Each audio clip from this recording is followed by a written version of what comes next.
Estamos mais uma vez aqui reunidos em mais uma atividade do Jovem Hepato da APEF, Associação Paulista para o Estudo do Fígado. E nesse último evento científico da APEF, nesse ano, nós não poderíamos deixar de ter um evento que representasse todo o esforço que a APEF tem tido no sentido de fazer eventos científicos de alto nível, né, nos quais possamos discutir os aspectos mais relevantes das doenças crônicas do fígado. E, portanto, nós escolhemos esse tema, que constitui, na verdade, a base da hepatologia, daí nasceu a hepatologia, e não poderíamos escolher outro colega mais gabaritado para falar desse assunto do que o professor Tiago Sevá Pereira, que é hepatologista da equipe de transplantes da Unicamp e chefe do serviço de gastroenterologia da Unicamp, com uma enorme experiência clínica e também em vários projetos de pesquisa, linhas de pesquisa na área das complicações da cirrose. O professor Tiago, então, é uma das maiores autoridades no assunto no nosso país e vai, então, nos trazer nessa noite um caso mostrando a complexidade das complicações da cirrose, e neste caso nós teremos a oportunidade de discutir questões relacionadas ao manuseio desses pacientes que são muito comuns no nosso dia a dia. Peço a todos que participem. A ideia é que essa atividade, como é tradição das edições do nosso Jovem Hepato, sejam bastante interativas. Então, por favor, participem enviando as suas perguntas, sempre utilizando o dispositivo Q&A, que fica no canto inferior direito da tela de vocês do Zoom. Então, por favor, não usem o bate-papo para fazer perguntas. Se quiserem bater papo, usem o bate-papo, mas para fazer perguntas, façam pelo dispositivo Q&A, repito, no canto inferior direito do aplicativo Zoom. Então, sem mais delongas, Tiago, quero te agradecer a presença, a disponibilidade de estar aqui conosco nessa última atividade científica da APEF, neste ano de 2020, e com você a palavra, meu amigo. Muito obrigado, Beto. Eu agradeço muito o convite, as suas palavras. Fico muito contente de poder participar desse evento. É um evento que é muito interessante para a hepatologia do Estado, né? A gente incentiva, né, os jovens gastroenterologistas, hepatologistas aí na nossa área de interesse. E sempre eventos da APEF são eventos que eu gosto bastante, já participei, né, de outras coisas da APEF, já participei da diretoria da APEF e tudo mais. Eu sei o quanto é difícil, mas também prazeroso fazer parte dessa sociedade. Então, para agora então, entrar no tema, então eu vou fazer primeiro uma apresentação, uma aula, mais ou menos 30 minutos, sobre algumas coisas mais importantes e prioritárias aí nas complicações da cirrose, e daí na sequência a gente apresenta um caso que daí a gente quer que haja uma interação, então o pessoal pode mandar as perguntas e a gente vai respondendo conforme forem surgindo as dúvidas, ok? Então, vou começar aqui o meu compartilhamento de tela.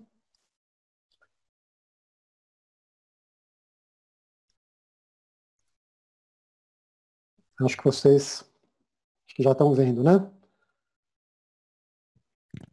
Sim, então, Tiago, tá beleza. Então, vamos lá.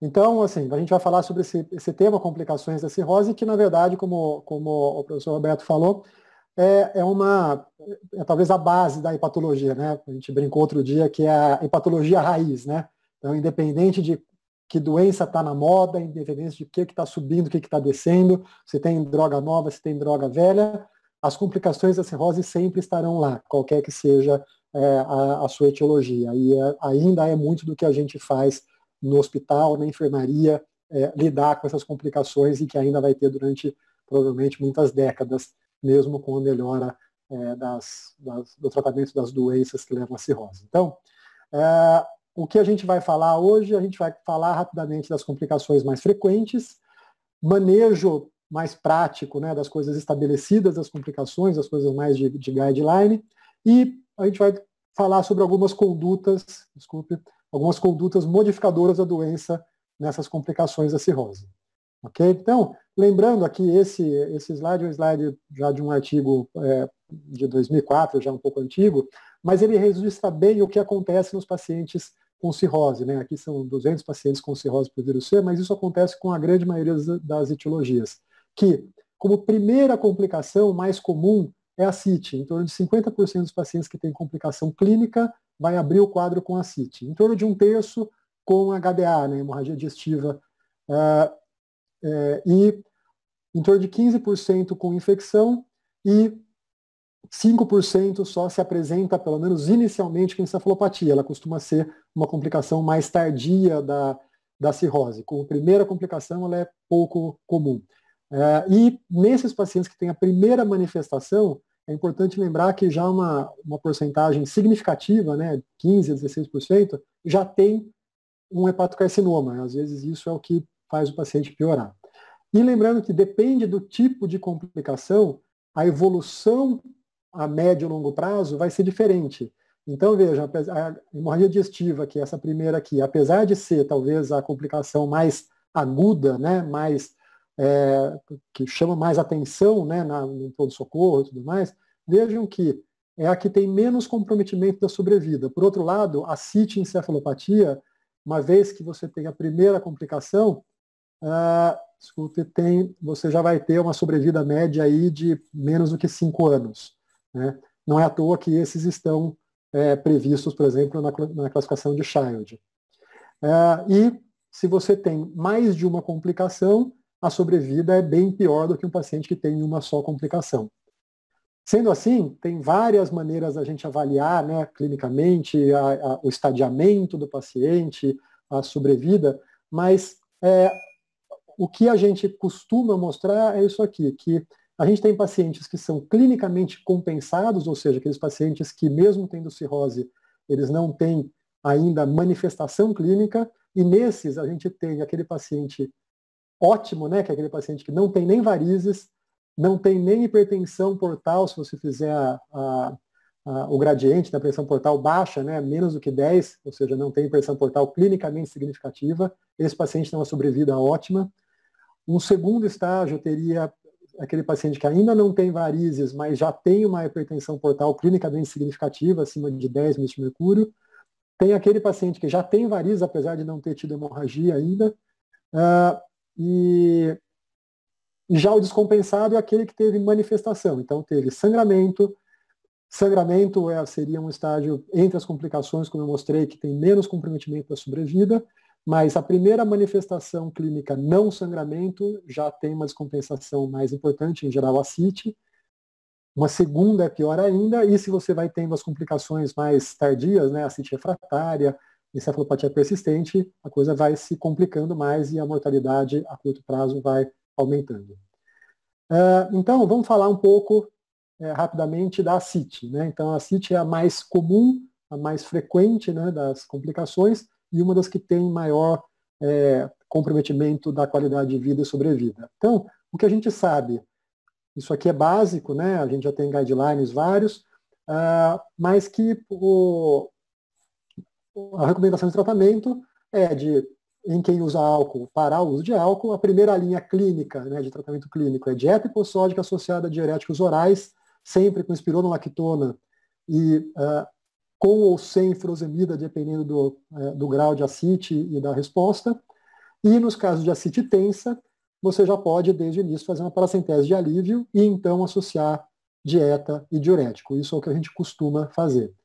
Dentre esse tratamento, né, o que a gente já sabe também, já faz 30 anos praticamente, foi na década de 90 que isso foi estabelecido, que quando a gente faz paracentese de grande volume, seja por ascite refratária, seja por ascite de grande volume, mesmo sem refratária, quanto maior o volume retirado, maior o risco de ter complicações de disfunção circulatória, disfunção renal e, posteriormente, inclusive, de quadro de mortalidade. E quando a gente faz... Estou aqui sem querer batendo no mouse aqui, tá? Quando a gente faz uma reposição de albumina, conforme os litros retirados, então principalmente acima de 5 litros, a gente vai tendo uma diferença muito grande da incidência de disfunção circulatória e renal. Lembrar que o fato de usar albumina não protege 100% de ter disfunção. Ele diminui muito esse risco, mas mantém um risco. Então, no fim, o que a gente faz, esse padrão aqui é um padrão adaptado, que a gente até usa na Unicamp, né, como guideline lá para os residentes, no pronto-socorro. Então, tem ascite, chega um paciente com ascite, primeira vez, você vai na história, exame físico, faz exames laboratoriais para ver função hepática, faz um exame de imagem para garantir que você não tenha, né, um tumor, alguma coisa, uma trombose e tudo mais. Sempre que tem ascite, punção diagnóstica, para a gente avaliar o tipo de líquido, se é um líquido compatível com hipertensão portal e se tem ou não infecção. Uma vez que tudo isso confirmou que aquela ascite é por cirrose, a gente vai tratar a etiologia, né, pesquisar e tratar a etiologia, suspender drogas que podem ser piores aqui na evolução, né, então, inibidor de ECA, de enzima-conversora, né, os anti-inflamatórios, começar uma dieta com restrição de sal e iniciar, então, espironolactona 100 mg com ou sem furosemida, conforme o volume e o grau da ascite. Se o paciente não melhora, né, se ele não começa a responder e diminuir a ascite e diminuir peso, você pode aumentar os diuréticos semanalmente, até um máximo de 400 mg de espironolactona e 160 de furosemida, sempre checando efeitos colaterais. Naquele paciente que você chegou em doses máximas ou teve efeito colateral muito importante e não pôde aumentar, isso caracteriza uma ascite refratária, desde que a parte da dieta esteja bem estabelecida. Você pode passar, então, para paracenteses de grande volume, e nesse paciente você já deve considerar realmente transplante hepático ou TIPS como tratamento mais definitivo. E sempre que fizer paracentese, a reposição de albumina sempre que for paracentese acima de 5 litros, com mínimo de 6 gramas de albumina por litro retirado, né, de 6 a 8 gramas. E se naquele lá em cima, naquela punção, neutrófilos acima de 250, isso a princípio deve ser considerado como um diagnóstico de peritonite bacteriana espontânea, que vai ser tratado com antibiótico empírico, a gente vai falar um pouco mais sobre o que é antibiótico, e albumina, que também a gente vai falar um pouco mais sobre isso. Okay? Então, isso é meio o guideline que a gente faz para a ascite. A gente acabou de falar de peritonite, então vamos falar das infecções. Né? A gente sabe que a infecção é bastante comum. No cirrótico, as infecções são muito mais comuns do que nos outros pacientes internados, então tem trabalhos mostrando comparação em hospitais gerais aí, que em não cirróticos tem uma taxa de infecção abaixo de 10%, e em cirróticos, em torno de 40% dos pacientes internados apresentam infecção na entrada ou na evolução. E quais são essas infecções? Isso já está demonstrado já no mundo, né? Então tem esse trabalho bastante conhecido do Javi Fernandes, lá de Barcelona, um estudo multicêntrico, né? Mostrando que principalmente PBE é a mais frequente nesses pacientes, infecção urinária, pneumonia, bacteremia secundária e tudo mais. A gente tem, né, trabalhos aqui nossos, né, do Brasil, a gente tem trabalhos na Unicamp, esse aqui é um publicado pelo nosso grupo agora em 2018, que também na nossa casuística é a mesma coisa, em torno de 40% PBE, infecção urinária, pneumonias são as mais frequentes, então a gente tem que pensar nessas infecções. Especialmente a PBE, que é a mais frequente, a mais característica do paciente cirrótico, a gente tem que lembrar que é uma infecção com pouca característica clínica, né? Você não deve esperar que o paciente tenha febre, dor abdominal, DB positivo, leucocitose, né? Você deve ter um alto grau de suspeita, né? Paracentese deve ser feita a diagnóstica no paciente que teve a primeira ascite, internou com ascite, você deve sempre fazer Pacientes compensou de quadro clínico habitual, não piorou a encefalopatia, teve disfunção renal, mesmo que não tenha claramente um sinal de infecção, você deve pensar que a infecção pode ser a causa disso, então deve fazer paracentese. Sempre que houver hemorragia digestiva e tiver ascite, deve fazer. E claro, se você tiver febre, dor abdominal e leucocitose, você tem que pensar em peritonite. E isso a gente já sabe, né? A peritonite, o diagnóstico, isso já está bem estabelecido também desde lá da década de 90, mas sempre a gente via naquela época que quando se fazia diagnóstico de TBE e se fazia um tratamento adequado com antibiótico de amplo espectro, a gente tinha em torno de 90% a 95% de resolução, que hoje até está pior por causa da resistência, mas era 95% de resolução. Sendo que, apesar de 95% de resolução, a gente tinha em torno de 30% de mortalidade. Por que isso? O paciente morria curado da infecção porque ele tinha disfunção renal, disfunção circulatória, e nesse artigo lá, que já tem maioridade absoluta, 21 anos de publicação, usando o ceftoxima com albumina, a gente consegue reduzir essa taxa de complicação de maneira muito significativa, então de 20% de melhora na sobrevida desses pacientes, usando albumina nesse esquema de 1,5 gramas por quilo de peso no primeiro dia e 1 grama por quilo de peso no terceiro dia. Então, o que a gente faz hoje, né, que é guideline, que é diretriz, antibiótico empírico, ainda a cefalosporina de terceira geração seria a primeira escolha no paciente com infecção domiciliar, mas naqueles pacientes com risco de bactéria multiresistente cada vez mais frequentes, então pacientes com infecção hospitalar, a gente deve pensar já em carbapenêmicos, ou pelo menos em piperacillina com tazobactam. Deve-se fazer uma expansão plasmática com albumina em todo paciente com PBE, especialmente naqueles mais complicados. Tá?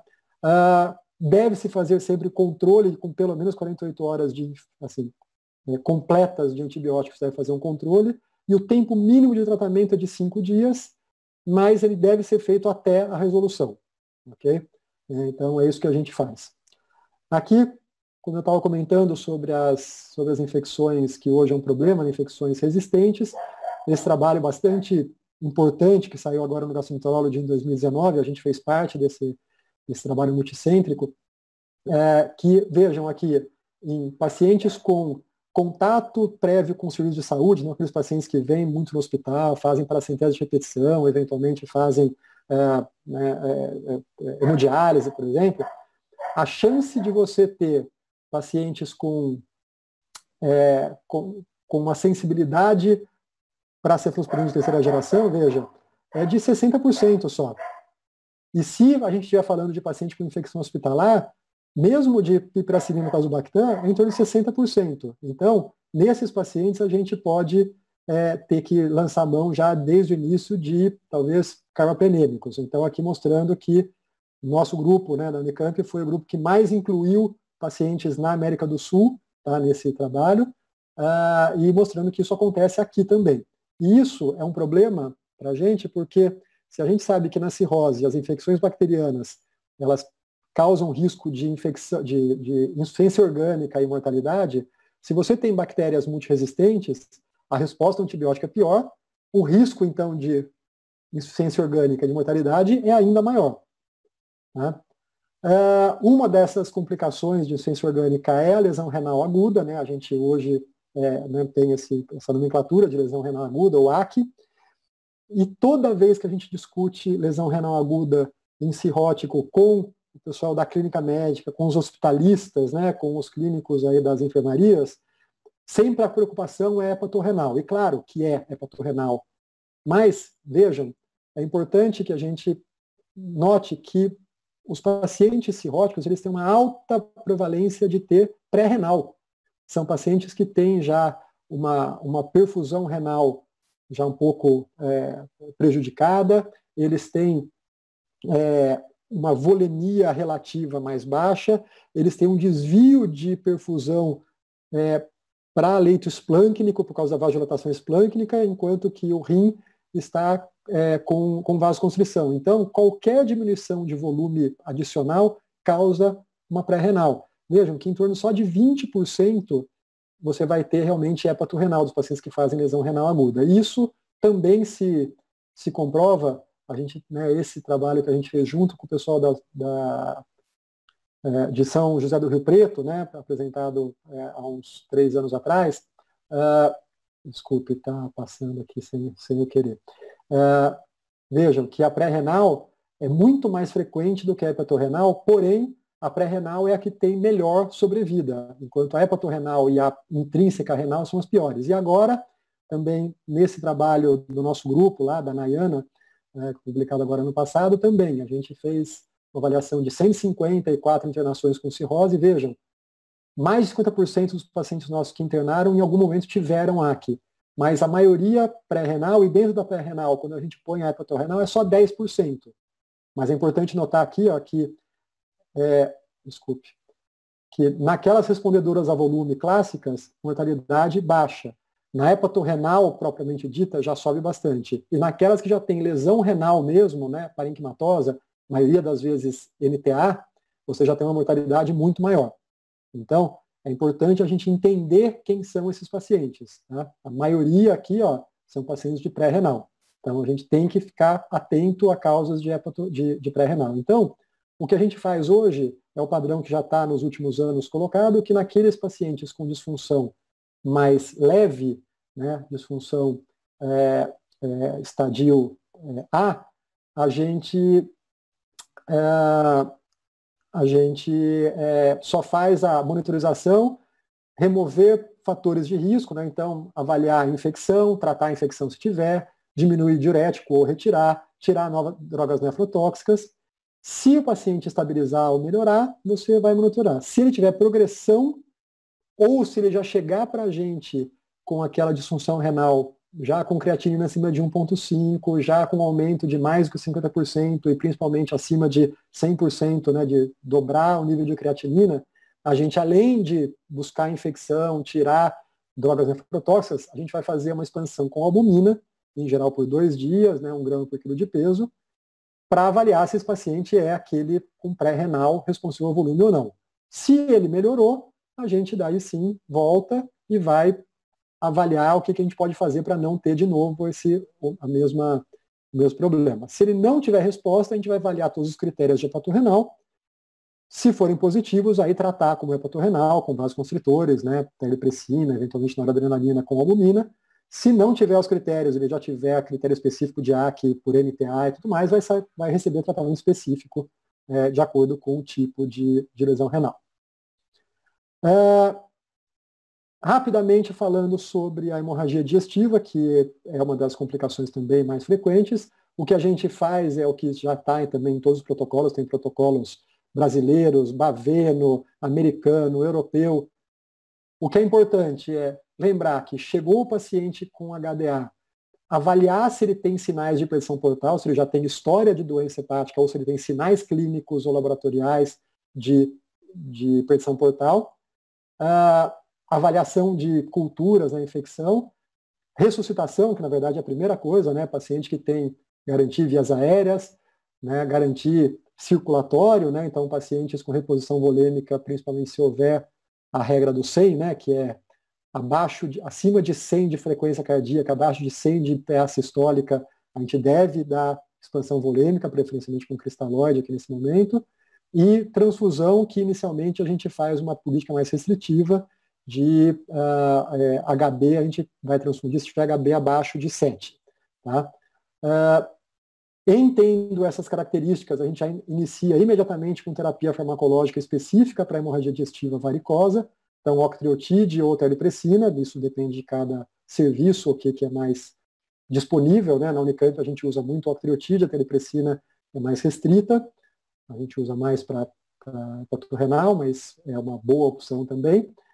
E, excluídas infecções, já começar com antibiótico profilático. Esses pacientes têm alta taxa de infecção também, profilaxia antibiótica faz parte do tratamento. E aí sim, endoscopia, né? A gente sempre lembra que a endoscopia ela deve ser feita de maneira precoce, mas precoce é preferencialmente após estabilização, nas primeiras 6 a 12 horas. Essa endoscopia ela vai ser diagnóstica, vai confirmar que esse sangramento é varicoso ou de outra etiologia. Lembrar que até um quarto dos pacientes que têm hemorragia digestiva, que são cirróticos, eles têm hemorragia digestiva por outra causa, e não varicosa, e já vai tratar. No caso, se for varizes esofágicas, a primeira opção é ligadura elástica. Se forem varizes gástricas, a gente dá preferência para cimacrilato, que é a cola, né, que é um super bonder. E daí tem uma discussão que a gente pode ter depois sobre o TIPS precoce, né, aqueles pacientes mais graves, com sangramento ativo, Child C. Tem trabalhos mostrando que o TIPS precoce pode melhorar a sobrevida.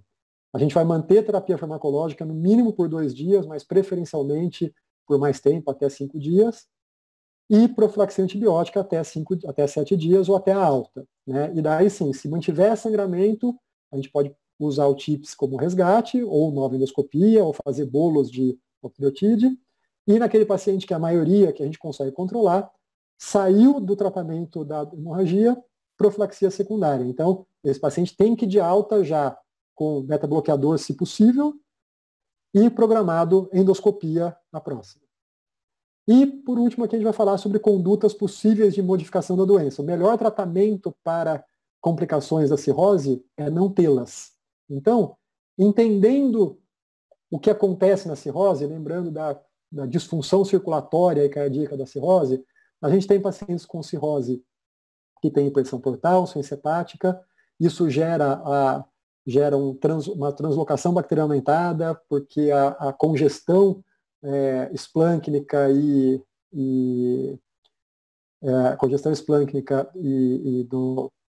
da parede, né, intestinal e tudo mais, aumenta a permeabilidade, permite passagem de bactérias e de citocinas, de fragmentos bacterianos, e isso gera aumento de citocinas inflamatórias, vasodilatadores, NO, TNF-alfa, interleucina 6. Isso gera uma vasodilatação esplâncnica importante, reduz o volume plasmático efetivo de maneira relativa, né? Você aumenta o continente. Isso gera ativação de vasoconstritores por diminuição de volumia e de pressão. Começa a ter ativação de renina, angiotensina, aldosterona, retém sódio, retém água, gera CIT. Começa uma alteração renal aqui, que eu chamo de uma disfunção, não a insuficiência renal ainda, mas aquela alteração de fluxo renal, o rim começa a ficar mais sensível. E daí, isso gera também um aumento de débito cardíaco, a gente chama isso de circulação hiperdinâmica. E quando você tem daí, por exemplo, uma infecção que piora as citocinas inflamatórias, aumenta ainda mais a disfunção cardíaca, você começa a ter as disfunções orgânicas propriamente ditas, principalmente a lesão renal, encefalopatia, insuficiência adrenal, cardiocirculatória, vai tudo piorando. Então, entendendo esse mecanismo, tem algumas coisas que já foram mostradas que podem mudar a história natural. Então, por exemplo, tem trabalhos já de mais de década, mostrando que o uso de norfloxacino, que a gente sempre fala da profilaxia secundária da PBE, mas com profilaxia primária naquele paciente que tem cirrose já avançada e uma CIT com albumina com proteína bem baixa, né, no líquido acítico, são pacientes que têm alta taxa de alto risco de PBE, mas não só isso, quando você usa norfloxacino, você diminui a probabilidade de hepatorrenal e melhora a sobrevida. Né? Isso provavelmente porque diminui translocação, diminui aquela ativação inflamatória associada à translocação. Isso, trabalho mais recente aqui, de 2018, também mostrando que paciente com Child C, sem PBE, usando norfloxacino, principalmente quando é aquele paciente que tem uma CIT com baixa proteína no líquido acítico, você tem incidência de óbito diminuída no grupo de norfloxacino. Naqueles que têm a CIT com albumina mais alta, não há diferença. Então, talvez a gente devesse pensar em profilaxia primária mais frequente do que a gente faz hoje em dia. Outra coisa é o uso do beta-bloqueador. Beta-bloqueador a gente sempre usou e sempre usa como profilaxia do sangramento varicoso. Desculpa, a gente fica passando aqui, eu estou tentando segurar. Do tratamento varicoso. Então, profilaxia primária ou secundária. Mas, como você usa beta-bloqueador e isso diminui a pressão portal, já tem demonstração de que o uso crônico de beta-bloqueador no paciente com cirrose compensada diminui a incidência de descompensação da cirrose, principalmente de ascite, por exemplo, não só de hemorragia digestiva. Tá? Então, mostrando que você pode talvez atuar realmente na fisiopatogenia. A gente já tem trabalhos mostrando que beta-bloqueador melhora a permeabilidade intestinal, diminui a translocação. Tá? Mesmo em pacientes que a gente tem medo, né, aquele paciente mais avançado, com disfunção renal, que a gente sabe que tem trabalhos mostrando que o beta-bloqueador pode até ser prejudicial, mesmo assim, tem trabalhos, por exemplo, em paciente com cirrose e ACLF, né, que é aquela disfunção hepática aguda e crônica, já com disfunção orgânica, pacientes que usavam beta-bloqueador tiveram uma probabilidade de sobrevida melhor do que aqueles que não usavam. Então, um fator de risco, um fator de proteção.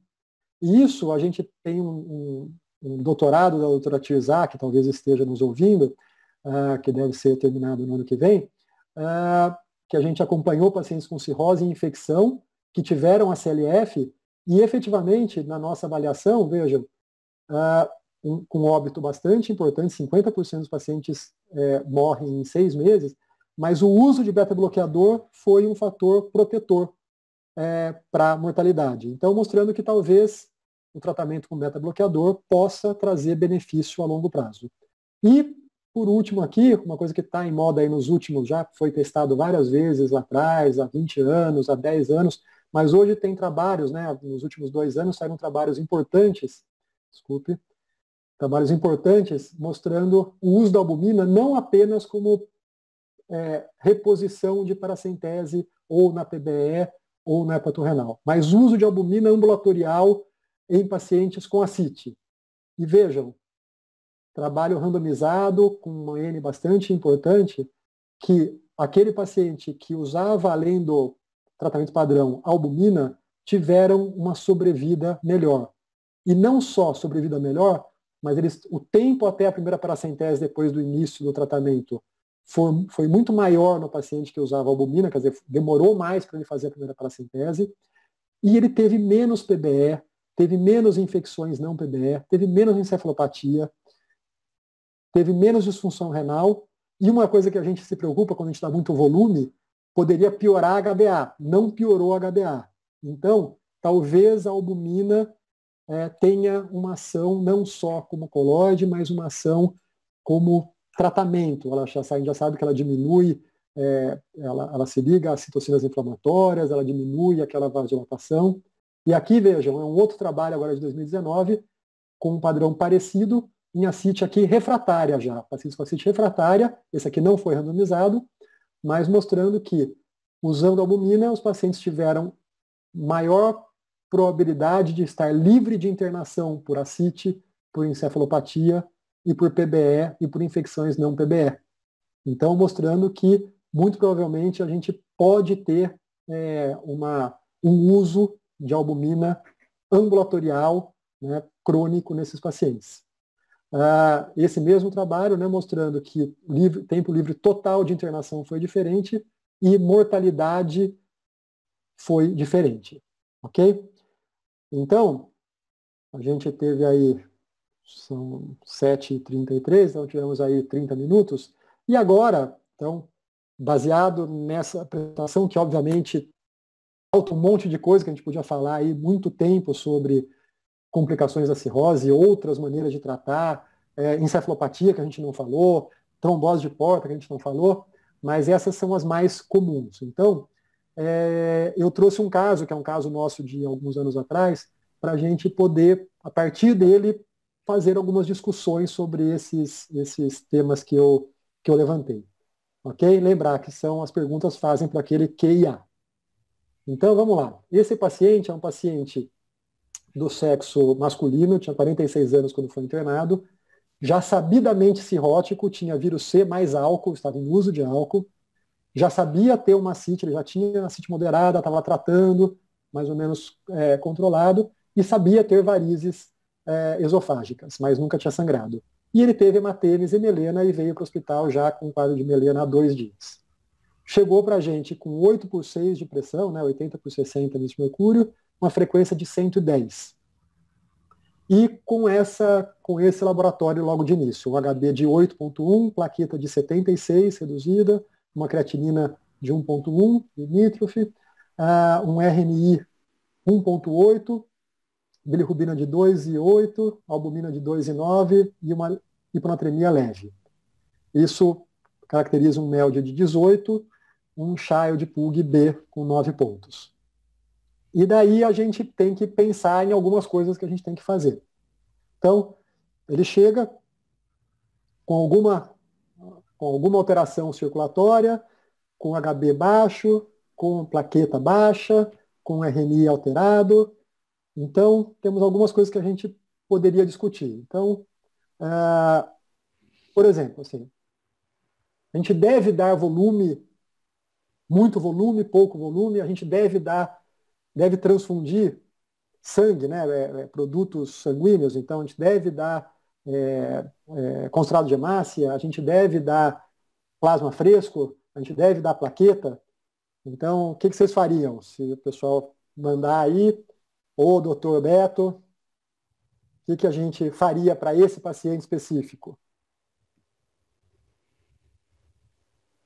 Vamos ver se o pessoal se anima aí a perguntar, Tiago. Enquanto isso, a gente vai, então, batendo papo aqui, né?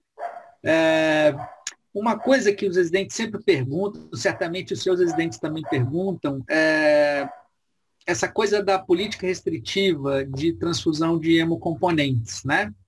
A partir do estudo lá do Villanueva, que a gente tende a pensar em restringir a transfusão de hemocomponentes até para não passar do ponto e não gerar um aumento na pressão portal e precipitar um ressangramento precoce, né? Agora, há a recomendação de que pacientes com alto risco cardiovascular, mais idosos ou com sangramento significativo, o alvo deveria ser 9, 10, né? Como é que você vê essa questão? Como é que você diferencia um paciente com alto risco cardiovascular ou um sangramento significativo, né? O que isso na prática representa para você mudar de alvo? Ótimo, Beto. Eu acho que essa é uma questão bastante importante.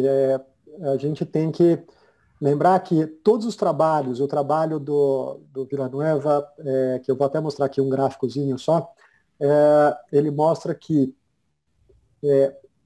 estratégia restritiva, né, só acima de 7, só abaixo de 7 de HB, não só o paciente foi suficiente, né, para manter o paciente estável, mas teve menor mortalidade.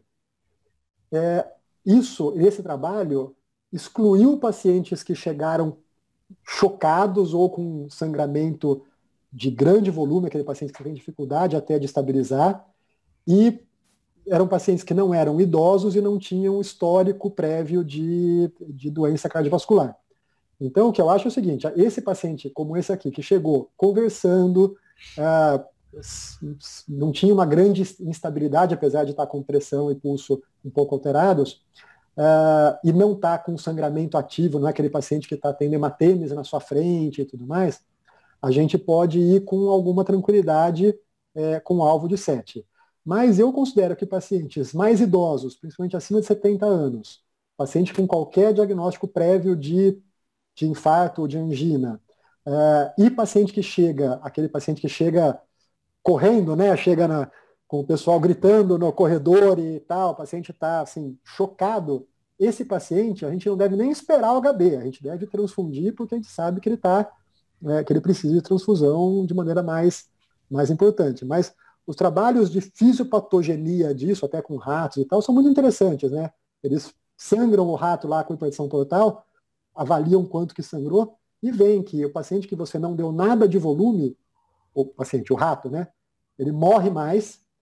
O paciente que você deu mais ou menos metade do volume que ele perdeu, né, em termos de sangue e tudo mais, ele vai melhor.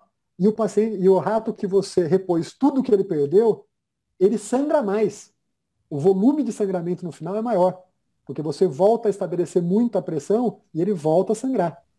Então, é nesse sentido, quer dizer, você tem que estabelecer boa perfusão e boa estabilidade hemodinâmica, não deixando passar.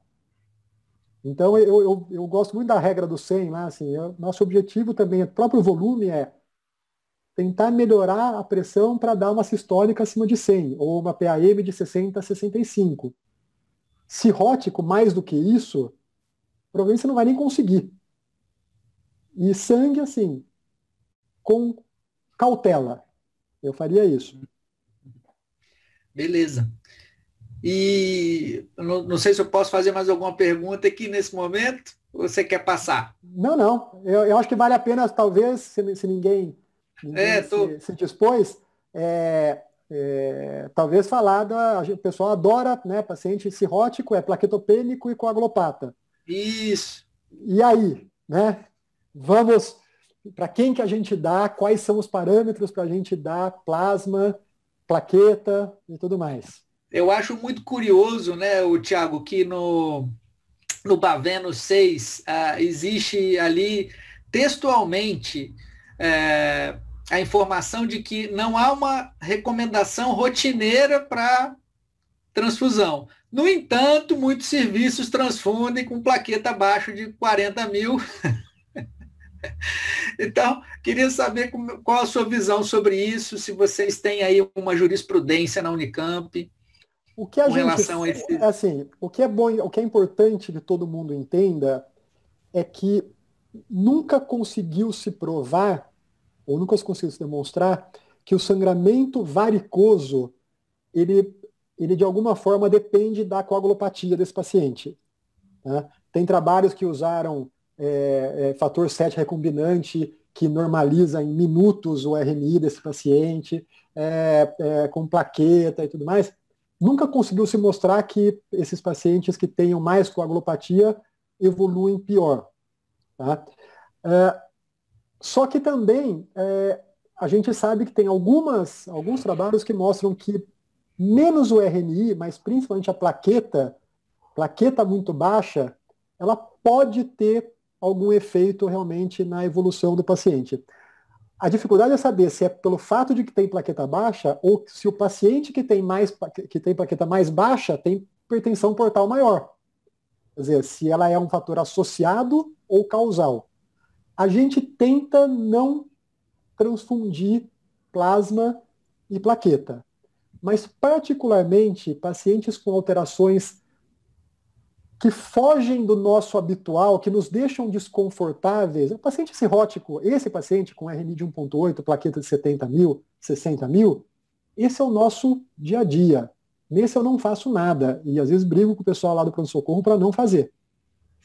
Agora, chega um paciente com 20 mil plaquetas, principalmente antes da endoscopia digestiva, que eu não tenho certeza se não foi por gastropatia de hipertensão portal, não tem uma úlcera, não tem uma gastrite, eu acho de bom senso a gente, desde que o paciente esteja, assim, a gente se preocupe com o volume, né? Eu posso transfundir.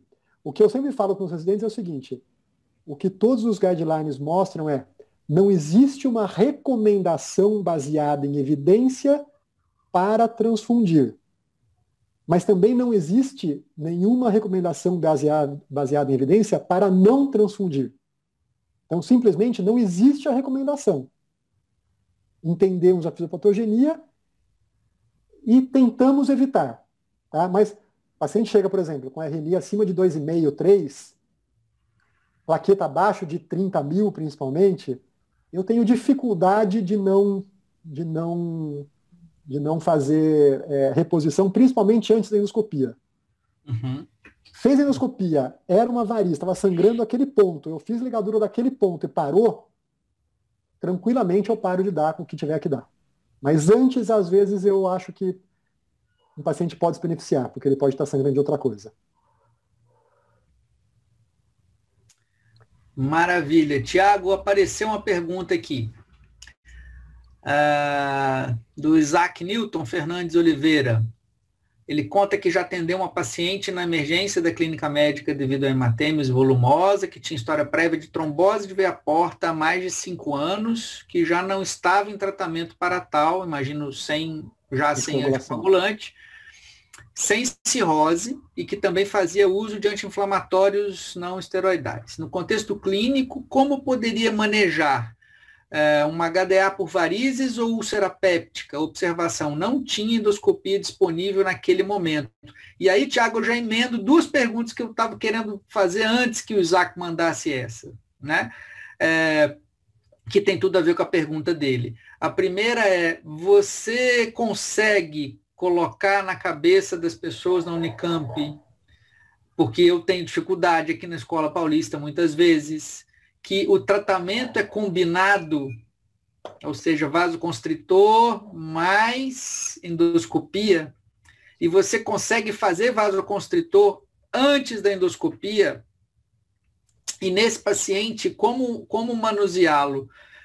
Você já aborda as duas possíveis fontes de sangramento, ou você, pelo quadro clínico daquele paciente, você opta por um? Tá, vamos lá então. Eu vou só passar 2 slides aqui, porque daí a próxima já vai falar sobre isso e a gente já discute. Então aqui é aquele trabalho que a gente estava falando, do Villanueva, sobre da parte de transfusão, né? Então mostrando que esse trabalho com quase 900, né, acima de 900 pacientes com hemorragias digestivas varicosa e não varicosa, que a estratégia restritiva tem sobrevida melhor, mas vejam que a diferença não é muito grande. Isso aqui foi aumentado, né? Aqui é 90% e 100%. Né? O original aqui do 0 a 100 está aqui em cima.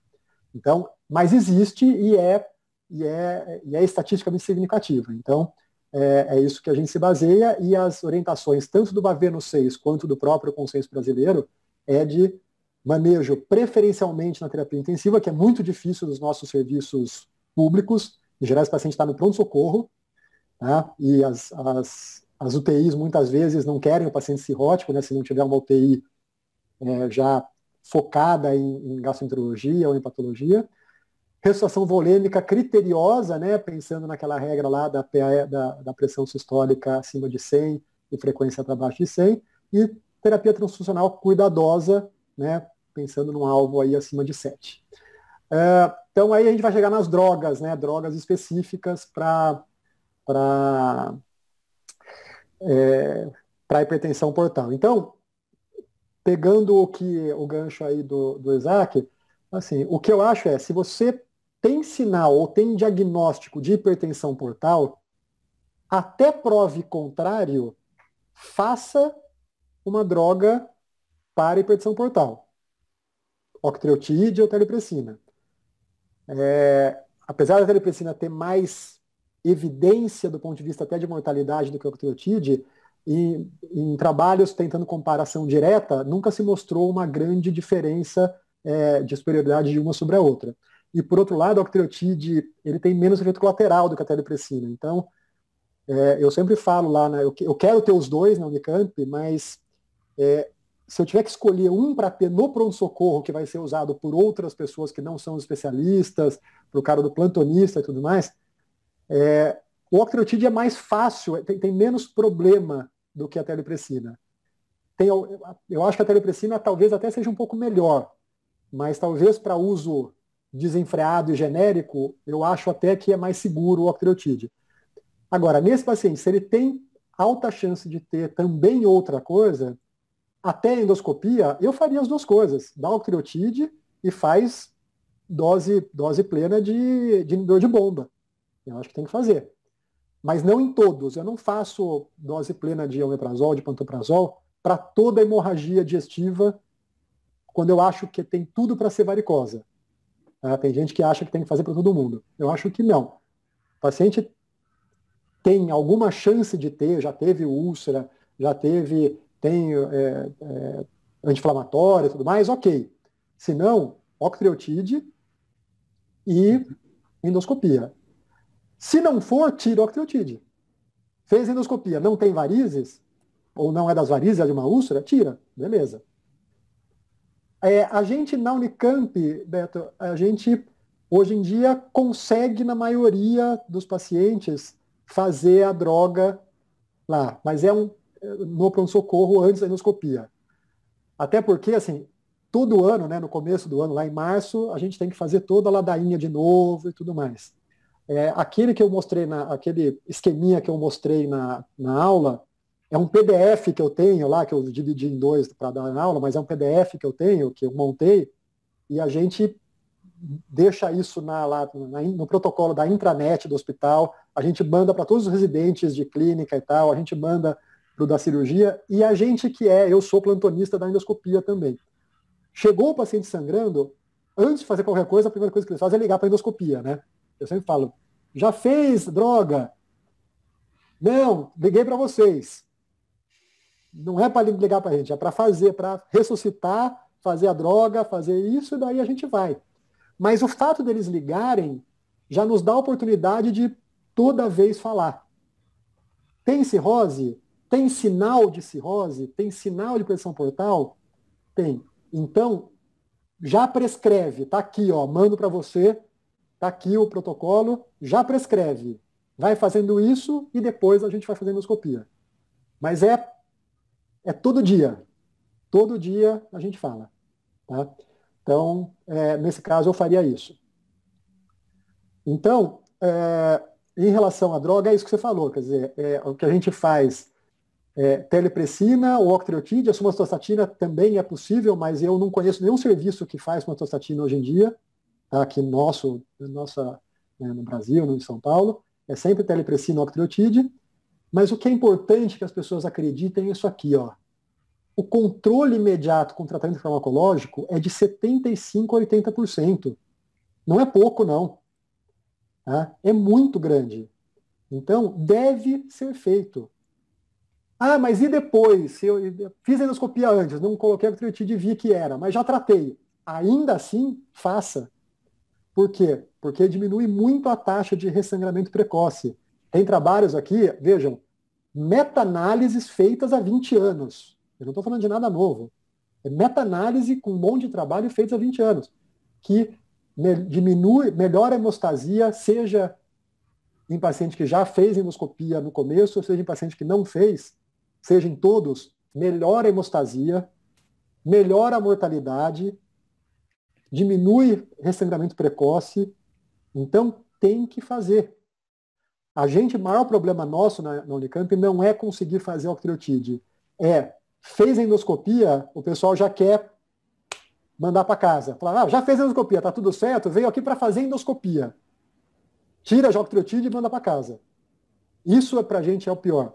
Porque eu tenho que sempre falar para os residentes, principalmente da cirurgia e tudo mais, até para o pessoal que está de plantão, falar, ele não veio aqui para fazer endoscopia, ele veio aqui para tratar a doença dele. E tratar a doença dele não é só endoscopia. Tá? E, se possível, deveria ser feito, como é na França, como é na Europa, na ambulância. Identificou, faz no SAMU. Tá? E daí, assim, manter por 2 a 5 dias. Todo mundo quer manter 2 dias. Eu sempre falo o seguinte, quando você tirar o octreotide ou telepressina, teoricamente, você já deveria colocar propanolol. Então, pensa, esse paciente está estável o suficiente para você começar propanolol? Então, tá bom. Então, você pode tirar a octreotide. Mas se ele não está, mantenha a octreotide ou telepressina até você ter uma boa estabilidade para poder dar o propanolol. Então, significa que ele não está bom ainda para isso. Ok? Infecção. E aí? Eu falei lá na aula um pouquinho. Faz sempre, dá antibiótico e pronto. Mais fácil do que ficar fazendo punção. Alguém se habilita a dizer o que acha que deve fazer?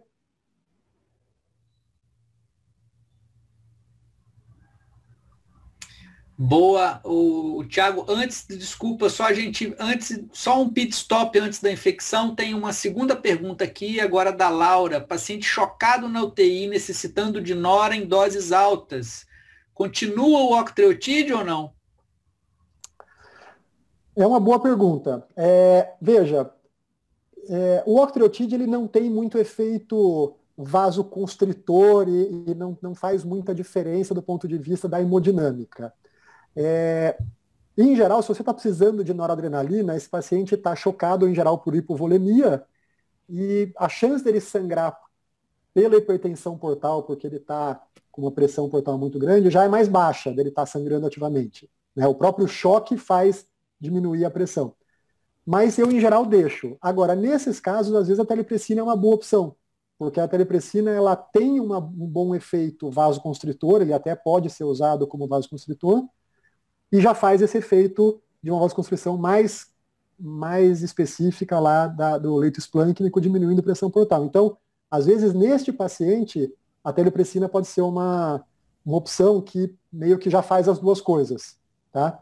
Mas eu não gosto de telepressina e noradrenalina juntos. Eu acho que tem muito efeito colateral de isquemia.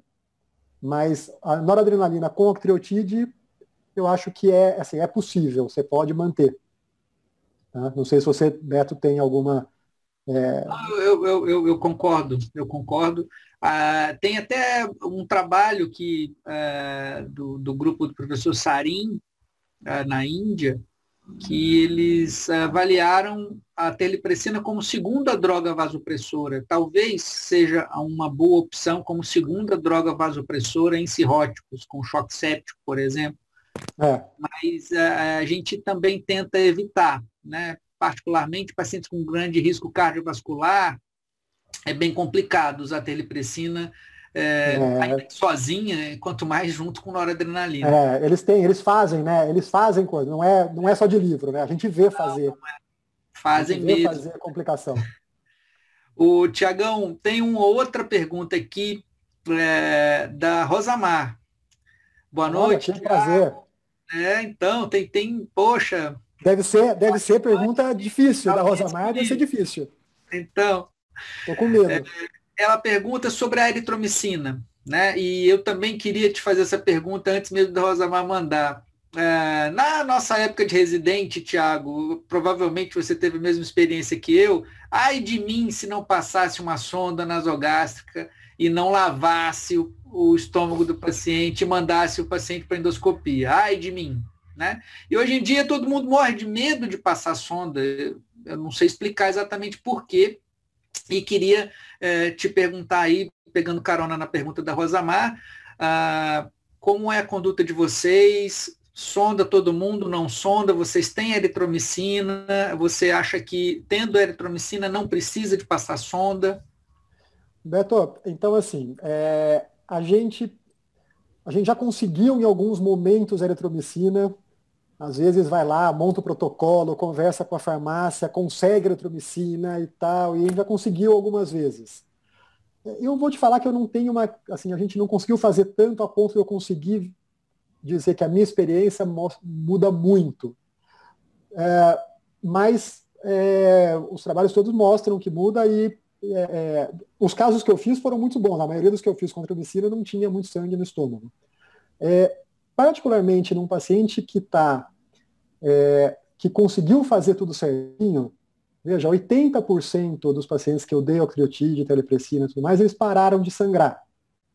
E se eu não fizer sair correndo para fazer endoscopia, tiver tranquilidade em saber que eu vou fazer em 6 a 12 horas, com relativa frequência, a gente chega nesse paciente e não tem sangramento. E não está tão cheio. Agora, naqueles pacientes que você sabe, né, tiveram hematêmese e chegaram chocados, estão mais instáveis, realmente daí esse paciente é pior. A sonda, eu não vejo muito problema em passar a sonda, mas ultimamente eu tenho passado menos, já passei bastante, ultimamente eu tenho passado menos. Eu tenho cada vez mais me preocupado, Beto, com não só com a qualidade da endoscopia, mas com o risco de broncoaspiração. Então, cada vez mais eu acho assim, paciente que é muito ruim, que teve 2 hematêmeses hoje, muito instável, encefalopata, intuba esse paciente para não ter broncoaspiração. O pessoal tem muito medo de intubar, assim, intuba, é muito melhor intubar. Assim, eu nunca me arrependi de ter intubado. Já me arrependi várias vezes de não ter intubado, porque chega lá, tá cheio de sangue, ele meio agitado, você não quer agitar ele demais, porque ele vai afundar, daí ele começa a querer vomitar, e você tem que tirar o aparelho para colocar a ligadura e tudo mais, e daí a coisa se complica. Então, eu E a sonda, no caso, o único problema é aquele paciente que parou, né, que é esse paciente aqui, ó, quer ver que eu vou até mostrar aqui. Esse paciente aqui, ó, que a gente quer chegar lá, não está mais sangrando, mas tem lá o tampão plaquetário exatamente de onde sangrou, e que podia você chegar lá sem sangramento e fazer ligadura direto ali, na hora que você faz a sonda, você pode dar um peteleco nisso aqui. Esse é o grande problema da sonda.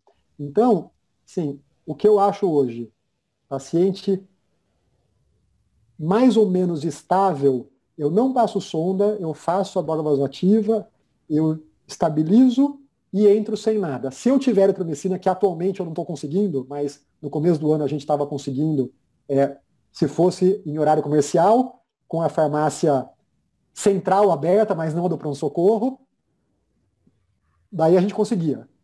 Depois da pandemia, tudo se complicou e ninguém está ligando para a eritromicina e não tem mais. Mas eu espero voltar a ter. Então, se eu puder, eu dou eritromicina, faço octreotide, estabiliza e faço endoscopia. Paciente que eu acho que vai estar, por qualquer motivo clínico, que vai estar cheio de sangue, eu intubo e se né, vomitou agora, tal, passa a sonda, tenta lavar um pouco e faz endoscopia. Mas como eu falei, cada vez menos eu tenho passado sonda. Uhum. O problema nosso, só dando aqui meu testemunho, é que a gente não tem eritromicina. Via de regra, a gente não consegue ter um tempo porta-agulha minimamente adequado para fazer droga vasoconstritora. Então, a primeira intervenção que a gente tem com o paciente terapêutica é a endoscopia. E aí, você vai fazer endoscopia com um camarada cheio de sangue. Daí é péssimo. Pois é. Então, é péssimo. É péssimo para todo mundo. É péssimo para ele, é péssimo para o endoscopista, é péssimo para todo mundo. É mais difícil achar o ponto, é mais difícil pegar o ponto, a chance de resposta é pior, realmente é pior. Pois é, precisamos mudar essa realidade aí, né? O Tiago, entrando então no assunto infecção, a gente chegou até às 8 da noite, mas como é de praxe, né, Tiago? Tem um chorinho aí, tem um chorinho e a gente aproveita o chorinho para terminar. A Samantha Barcelos aqui fez nem foi uma pergunta, foi uma afirmativa, né? Todo cirrótico com ascite funcionar na entrada, né? Então, nesses pacientes a gente tem inclusive, né, um efeito de feedback positivo aí, né? PBE, sangramento varicoso.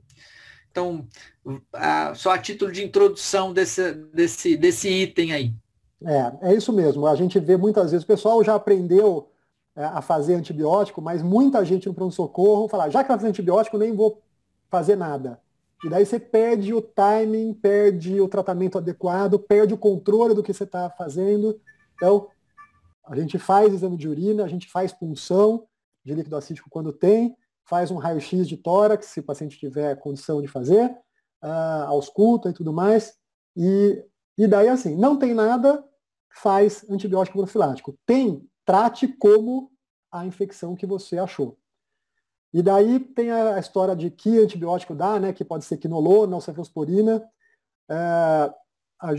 Eu particularmente tento ainda manter mais quinolona e tudo mais, mas tem aquele trabalho, né, do Javi Fernandes lá que mostra que no paciente cirrótico mais avançado, com mais fatores de risco, desnutrição, ascite, icterícia, o ceftriaxone diminui infecções em relação à quinolona.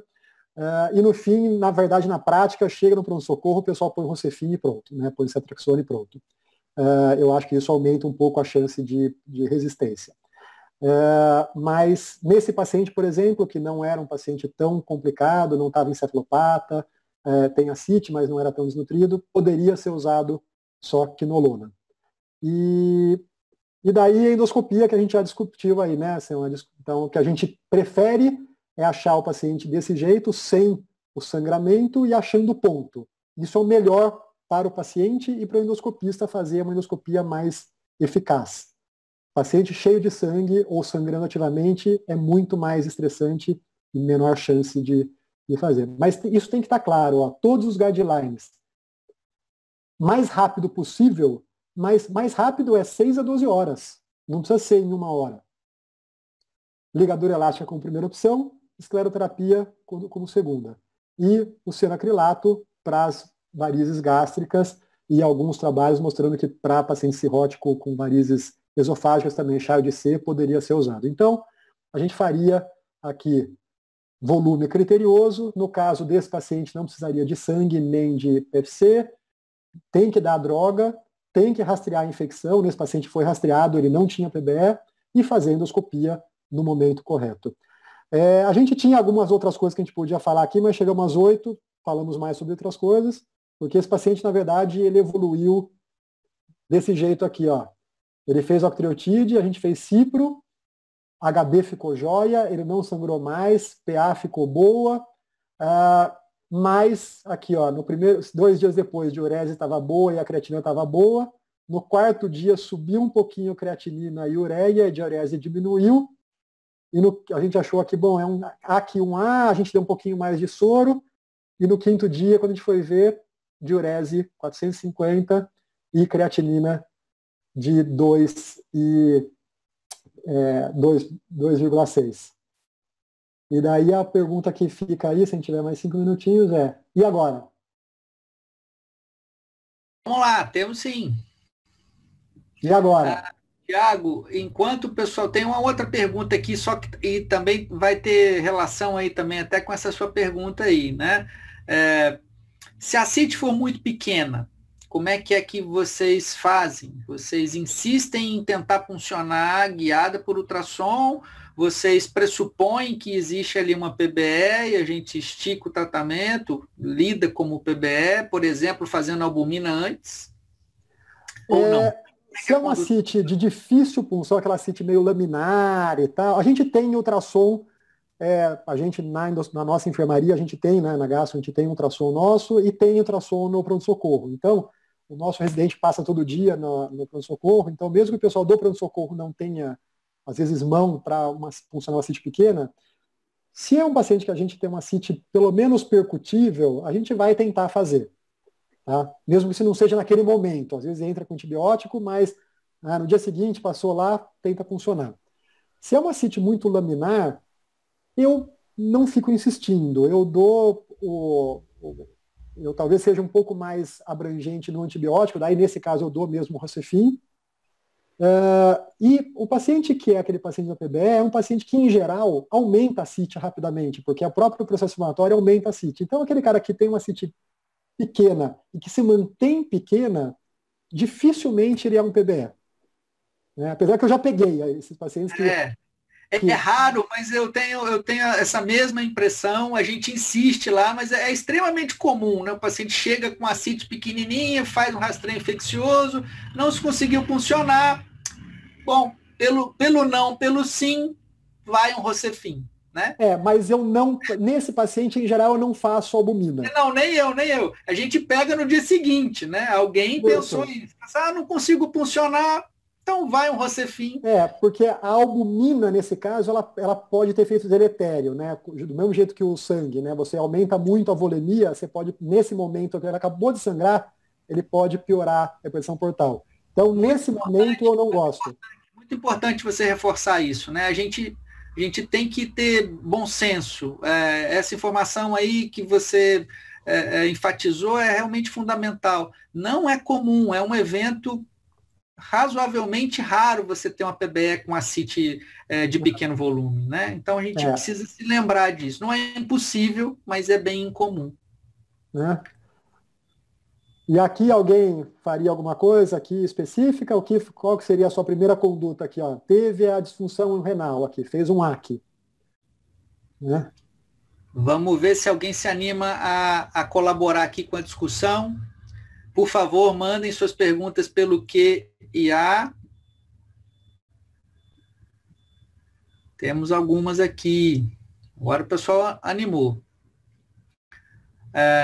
Então, a Samantha disse, albumina nele. Mais alguém? Senão eu já respondo. Então, temos outras questões aqui. Temos outras questões aqui com relação a isso. Exatamente com relação à lesão renal. Olha, o Isaac Newton diz, expansão com albumina por 2 dias, A Samanta diz albumina também. O Leonardo Schiavon, temos muitas pessoas... Estou me sentindo assim, honrado com a presença do Leonardo, da Rosamar. Bom, o pessoal está sugerindo albumina, o Léo está perguntando qual paciente com AC 1A você pensa em expandir inicialmente com albumina, e eu pego carona na pergunta dele e te pergunto se vocês têm usado avaliação de CAVA na condução dos pacientes com cirrose e lesão renal aguda. Tá. Então vamos lá, vamos responder as duas coisas aqui. Então a primeira, vamos partir dessa última. A gente não tem avaliado, né, com ultrassom e tal, CAVA. Mas a gente tenta fazer uma avaliação clínica se o paciente, assim, a gente tem que garantir que o paciente não está hipovolêmico. É difícil isso no paciente cirrótico, porque às vezes ele está demasiado, mas hipovolêmico. Num paciente que está mais grave, apesar de eu saber que muitos intensivistas acham que isso é pré-histórico, neandertal, eu ainda gosto da PVC, viu, Beto? Eu acho que a PVC é uma maneira boa, talvez não como valor absoluto, mas vendo o paciente em si, resposta a volume na PVC, porque esses pacientes eles costumam ter PVC de normal para baixa, porque eles estão muito vasodilatados, e você consegue fazer tranquilamente volume nesses pacientes. Então, se ele está já, um paciente que é meio instável, estava lá na hemorragia digestiva, tem um catéter central, às vezes o pessoal da terapia intensiva, apesar de ter o catéter, não fazemos PVC, porque isso é coisa antiga. Não custa, põe aí, faz, só para eu ver quanto é que está, para ver se eu posso dar um pouco mais de volume, um pouco mais de albumina. E daí, assim, naquele paciente, hoje em dia, Leonardo, a gente não tem uma diretriz específica, mas cada vez mais os trabalhos com albumina e tudo mais têm sugerido que a gente pudesse usar o valor da albumina sérica, talvez como uma maneira de... Assim, a gente sempre foi contra usar, a gente sempre deu albumina independente da albumina que o paciente tem. Né? Tipo, nem olha para a albumina, você vai dar na PBE, na coisa, você vai dar albumina porque tem que dar. Se o paciente tiver 2 e 1, ou se tiver 4 de albumina sérica, vou dar do mesmo jeito. Mas os trabalhos mais novos de usar albumina para diminuir alteração sistêmica, dessa albumina mais ambulatorial, crônica e tudo mais, eles têm mostrado que se você tiver um objetivo de manter uma albumina sérica em torno de 4, são os pacientes que respondem melhor, tem melhor resposta, não na fase aguda, mas nesse paciente de melhor sobrevida. Então, eu ainda não mudei minha cultura, mas eu tenho visto isso talvez com alguma simpatia. Quer dizer, paciente que chega, está com disfunção renal e tem 2,1 de albumina, mesmo que seja uma AC1A, eu tendo a achar que esse paciente tem mais dificuldade de deixar volume no intravascular e tal, e talvez eu já vá para uma albumina. Paciente que não tem essa alteração e que eu vejo que ele está mais hipovolêmico, eu dou salina mesmo, dou Ringer, dou solução salina. Tá? E daí, respondendo aí a minha pergunta mesmo, que todo mundo falou da albumina, ok, mas tem uma coisa. De novo, rastrear a infecção antes de dar albumina. Já tem 5 dias que a gente fez lá HDA, não tinha nada, eu dei ciprofloxacino, beleza, mas ele começou a piorar. Rastrear de novo infecção, ele tem ascite e tal, e neste caso, esse paciente, daí neste momento lá, ele não tinha, mesmo com cipro, ele chegou a ter 870 leucócitos com predomínio de neutrófilo. E cultura em andamento, ainda negativa, vejam que o leucócito aumentou, o basal dele era 4, 5, foi para 8, que é normal, mas nesse paciente quase dobrou. Creatinina piorou, ureia piorou, a albumina dele não era tão baixa. E aí a questão que todo residente pergunta é, tem o PBE e tem o AC2 nesse caso. Eu dou albumina para PBE ou dou albumina para lesão renal? Porque o esquema é um pouco diferente. Ou dou as duas. Ele tem PBE, eu dou a da PBE e dou também a do outro. E a outra é qual antibiótico, e ele, nesse momento, ele terminou a octreotide. Ele estava lá no 5º dia, terminou a octreotide, não está sangrando, teoricamente deveria entrar com propanolol. E aí? Deixo com você, Beto, para terminar. Então, várias pessoas aqui tinham sugerido mesmo, então, inclusive o Júnior Lino lembrou, né? Esse paciente, eu acredito que ele já não estava com diuréticos, mas a gente tem que se lembrar no contexto... Isso, ele já tinha, na hora que ele chegou, a gente já tirou diurético. Uhum. Ok. Muito bem, deixa eu ver se alguém fez alguma consideração aqui. Então, a Fernanda Costa Azevedo fez algumas considerações aqui, e aí uma última, reorganizando a própria pergunta. A dúvida dela é a seguinte: na fase aguda da hemorragia digestiva alta, se o meu paciente tem ascite tensa, né, então discutimos se ele tivesse uma ascite laminar, aqui agora se ele tiver uma ascite tensa, eu tendo a fazer paracentese com menos de 5 litros a fim de evitar a reposição de albumina e aumento da pressão portal, ou não há problema em repor? E aqui nesse paciente eu emendo também na pergunta dela. E um paciente com ascite tensa com PBE e lesão renal, como proceder, Tiago? Bom, então vamos lá. Então vamos falar sobre a albumina, né? Então, primeiro, nesse paciente, seja a pergunta dela que é na hemorragia digestiva, seja na PBE, o que eu entendo é o seguinte: em paciente instável, ou não instável necessariamente hemodinâmico, mas paciente que está numa situação de descompensação aguda, eu evito paracenteses esvaziadoras, né? Assim, ele tem lá 10 litros, eu não vou tirar 10 litros para deixar ele sequinho e fazer a albumina e tudo mais. Nem na hemorragia aguda, nem na PBE. Tá? O que eu costumo fazer é o seguinte: se ele tem ascite tensa vai dificultar a endoscopia na hemorragia aguda, vai aumentar a chance dele vomitar, vai aumentar a chance dele ter até disfunção renal. No caso da ascite do paciente com PBE também, a gente sabe que está pendente ainda o trabalho que relacione pressão intraabdominal com disfunção renal, que o pessoal da nefra adora falar, mas não em cirrótico. Mas na prática, e você, Leonardo, Rosamari e tudo mais, devem todos ter a mesma sensação, a gente sabe que o paciente que na mão está com ascite tensa, a gente faz paracentese, dá uma aliviada, melhora a função renal dele, porque isso diminui, a ascite tensa diminui perfusão ainda mais renal. Então, o que eu costumo fazer é fazer uma paracentese que seja suficiente para dar um alívio e tirar essa ascite, assim, diminuir a pressão intraabdominal e tirar essa tensão, mas o mais conservador possível.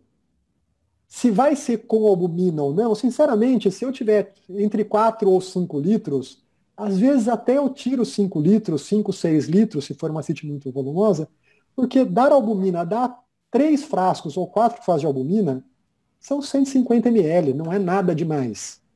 O que eu não quero é fazer uma paracentese de 12 litros e ter que repor tudo de albumina.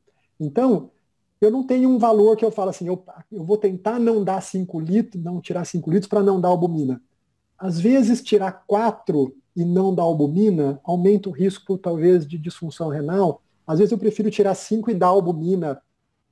Então, assim, é muito caso a caso, mas como regra eu faço isso. Tanto na PBE quanto na hemorragia aguda, se tiver ascite tensa, eu alivio. Mas com parcimônia. Eu vou vendo ali, ó, tirou, saiu 4, 5 litros. Barriga amoleceu bem, tá bem tranquilinha, dou albumina conforme necessidade e deixo para fazer uma paracentese mais esvaziadora após a resolução do quadro mais agudo. Tá? Isso é que eu faço.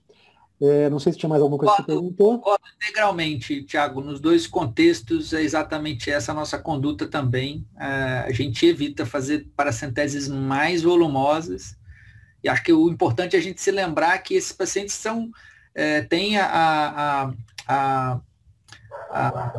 fluxo sanguíneo renal particularmente já frágil, de Sim. base, piorado nessas complicações. Então, eu não conheço nenhum estudo que tenha feito pesquisa de disfunção circulatória pós-paracentese nesse contexto, mas certamente a incidência vai ser maior, né? Sim, sim. Então, mesmo paracenteses pequenas, talvez Podem. isso seja significativo. Na PBE, especificamente, como a gente vai dar albumina numa dose alta pela própria PBE, eu não ligo muito, já está fazendo, em geral é mais do que faria para paracentese, então ela tira os 5 litros, 6 litros, 4 litros e deixa a albumina. E daí, assim, só para a gente já estar meio avançado, então, assim, no caso da albumina, nesse caso, não tem também, o pessoal sempre pergunta, faz 1 grama por quilo 2 dias, ou faz 1,5 grama no primeiro dia e 1 grama no terceiro dia? Eu vou falar o que eu faço, porque não tem escrito em lugar nenhum. Eu pego o melhor dos dois mundos. Se ele tem PBE e AC, no primeiro dia eu faço 1,5 grama, que é da PBE, trato a PBE, e se ele mantém um AC2, principalmente e tal, no segundo dia eu complemento com 1 grama por quilo, em vez de esperar o terceiro. Eu meio que faço uma mistura. Eu não somo, mas eu pego tipo, o melhor dos dois mundos, e daí eu vou ver o que acontece, que com 2 dias de antibiótico e albumina, se for só relacionado à PBE, não for uma hepatorrenal propriamente dita, em geral já começa a melhorar, pelo menos a diurese já começa a melhorar e tal, e daí as coisas já vão se acertando. E aqui, só para rapidamente falar do antibiótico, né? Então, neste caso, apesar dele ele usou quinolona, alguém poderia falar, não, então agora é a hora de Rocefin. A gente tem que lembrar que paciente, já isso desde trabalhos lá antigos e agora recentemente já mostrando isso de maneira muito clara, e inclusive no Brasil de maneira muito clara, que a gente tem muita bactéria resistente, principalmente intra-hospitalar. Isso não é só na Europa, nos Estados Unidos, a gente tem muita. A gente, no nosso serviço, agora a gente viu, em torno de 30% a 35% das nossas infecções são por bactéria resistente. E daí, nesses casos que são, nesse caso específico do paciente que tem a infecção hospitalar, já está há 5 dias no hospital, carbapenêmico, meropenem ou imipenem. Porque senão a gente não vai conseguir tratar esse paciente. Veja, a gente tem aí mais de 20% dos pacientes que são resistentes ao antibiótico empírico. E a última aqui, o propanolol.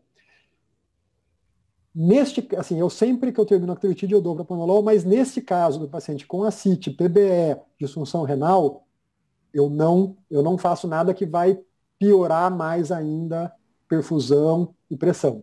Eu seguro o propanolol, nesse caso eu só vou fazer propanolol quando ele estiver realmente estável, mesmo que isso signifique que eu estou abrindo um pouco a porta para a hemorragia, mas eu tenho que escolher um tratamento de uma doença atual versus a profilaxia de uma possível complicação outra. Então, neste caso, eu não faço. Tá? Acho que é isso, Beto. O último slide era esse aqui, que depois que resolveu tudo, o que tem que ir para prescrição, né? Então, lembrar que não termina no hospital, né, para ir embora e falar, beleza, é isso, acabou. Tem que garantir que ele não vai voltar a álcool, tem que deixar ele com norfloxacino profilático, estando bem, tem que entrar propanolol, discutir se naquele momento já entra com diurético ou espera um pouco, que a gente sabe que na PBE as citocinas inflamatórias, mesmo depois de tratamento, você pode ter durante 15 dias ainda aumento de TNF-alfa, aumento de interleucina 6. Talvez, um cara que já fez AC, não precisa sair necessariamente com diurético, a gente manda às vezes um retorno em 1 semana ou 2 com um novo exame. Tá tudo bem, a partir daí faz diurético, e se precisar faz paracentese, deixa fazer ascite, e lembrar que esse paciente tem que ser pensado para transplante. Todo paciente que fez ascite, que fez PBE, que fez disfunção renal, ele é potencialmente um candidato a transplante. Então não é para terminar, beleza, vai para casa e volta para o posto de saúde para ver. Esse paciente tem que ser encaminhado para um serviço de transplante. Então é isso que eu queria, né, assim, acho que agora a gente já está bem avançado aí, acho que, não sei se você quiser fazer mais alguma consideração. Já estamos passando o cheirinho já, o chorinho. O chorinho. Tiago, realmente só para terminar, porque eu acho que essa é uma informação importante, a última pergunta do Isaac. A Mônica Viana te mandou um beijo e parabéns pela aula. E o Isaac Newton fez uma última pergunta sobre a dose máxima de albumina. Acho que isso é bem importante você terminar para falar, porque a gente já viu aí algumas iatrogenias aí. A gente tem que lembrar o seguinte. Primeiro, assim, os trabalhos, todos que fizeram, eu não conheço trabalho que tenha feito especificamente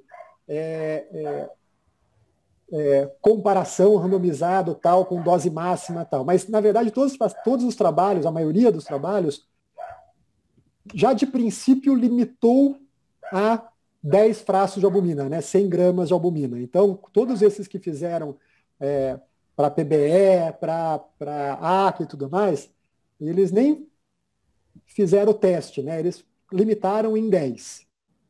E o que precisa entender é o seguinte, a albumina, eu sou um grande fã de albumina, acho que a albumina tem muito mais coisa para a gente aprender e para oferecer do que a gente faz, porém, eu tenho medo de albumina também. Não é porque eu gosto dela que eu vou dar inadvertidamente. Eu já falei isso em outros locais e falo isso para os meus residentes toda visita. A albumina, assim, albumina dessas de prova de albumina, a albumina da PBE, não é uma coisa que você prescreve às 5 horas da tarde na sua enfermaria, avisa a enfermeira que é isso que tem que dar, e volto no dia seguinte e vou ver como o paciente está depois que ele tomou 10 frascos de albumina. Não é. Você faz isso ao longo de um dia, você dá lá 2 albuminas a cada 6 horas, por exemplo, 3 albuminas a cada 8 horas, sei lá, e você reavalia o paciente. Você vai auscultar o paciente, você vai ver se ele tem intrusente jugular, se ele tiver com catéter central, você vai ver PVC. Porque os trabalhos mostram também que esses pacientes fazem congestão, principalmente os com AC. Tá? Paciente que está, veja, a gente está, eu uso a parábola aí do carro velho, né? Do carro com motor velho. Você, para fazer ele funcionar, né, no caso o rim funcionar, você está sobrecarregando de volume. Ele já está com diurese baixa, piora da função, piora da perfusão. Daí você dá um monte de volume com a esperança de que isso aumente a perfusão e ele abra o rim. Às vezes ele não abre.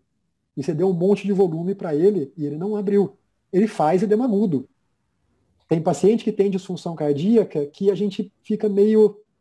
a própria cardiopatia, né, a cardiomiopatia cirrótica, mas às vezes mesmo tem já uma insuficiência cardíaca que está tratada pela vasodilatação, pelo diurético e pelo carvedilol que o paciente já usava antes, e você não tem esse diagnóstico. Na hora que você dá volume, ele descompensa e faz edema agudo. E daí ele sai correndo no meio da noite para ir para a UTI, para daí fazer diurético, não sei o que, daí ferrou. Então, a albumina a gente dá com parcimônia e com medo. E de preferência, se não for uma urgência, foi à noite tal, fez diagnóstico à noite da PBE e tal, já começa antibiótico, mas assim, puta, 10 horas da noite, saiu. Começa antibiótico hoje, que antibiótico sim, é muito importante começar imediatamente. Isso tem trabalhos mostrando que cada hora que você demora altera o prognóstico do paciente.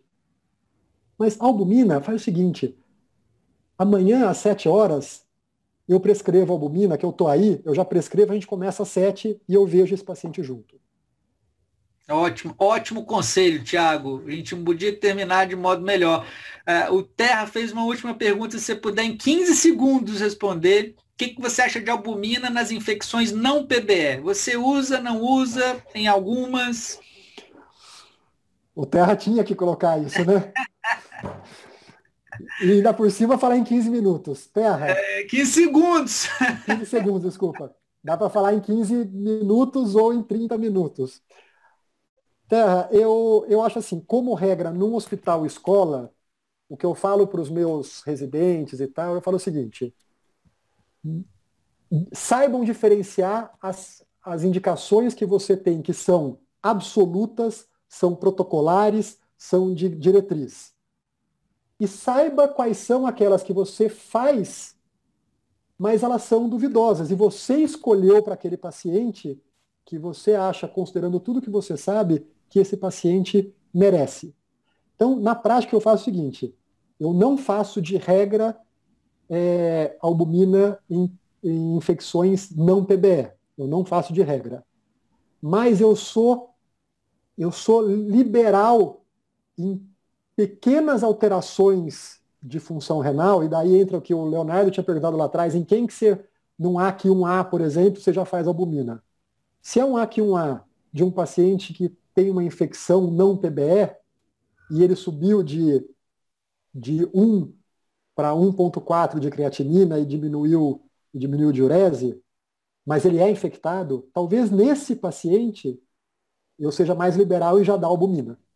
Entendeu? Mais ou menos isso eu faço. Mas eu não faço como regra. Caso a caso. Caso a caso. Até para não ficar uma... Porque assim, a gente em hospital escola, acontece com todos vocês que estão aí, né, o Terra e tal, eu tenho um pouco de medo, às vezes, de uma conduta que é sabidamente escolhida caso a caso, que os residentes levem isso como uma coisa. Na Unicamp faz assim, então isso deve ser né? Como regra.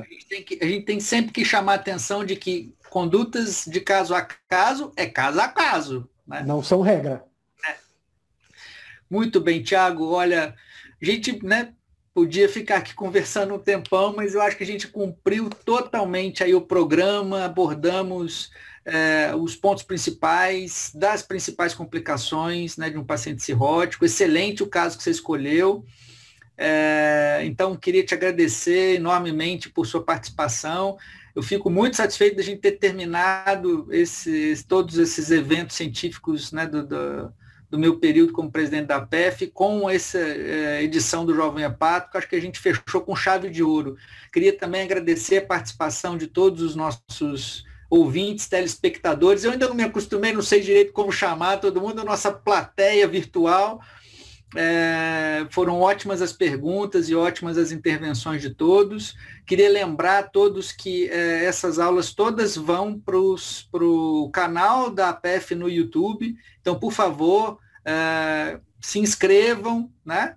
Vocês podem lá assinalar o sininho lá para serem lembrados quando novos vídeos aparecerem por lá. Então, por favor, vão até o YouTube para poder conferir essa jornada aqui do Jovem Hepático e as outras também dos outros eventos científicos da PEF, inclusive do Congresso Paulista, o terceiro Congresso Paulista de Fígado. A gente ainda está preparando os vídeos, mas todos os vídeos depois vão para lá, para o nosso canal do YouTube. Então, muito obrigado, Tiago, e muito obrigado a vocês que acompanharam até agora esse evento, e espero que a gente possa se reencontrar presencialmente o mais rapidamente possível, mas acho que nós vamos nos encontrar virtualmente antes disso.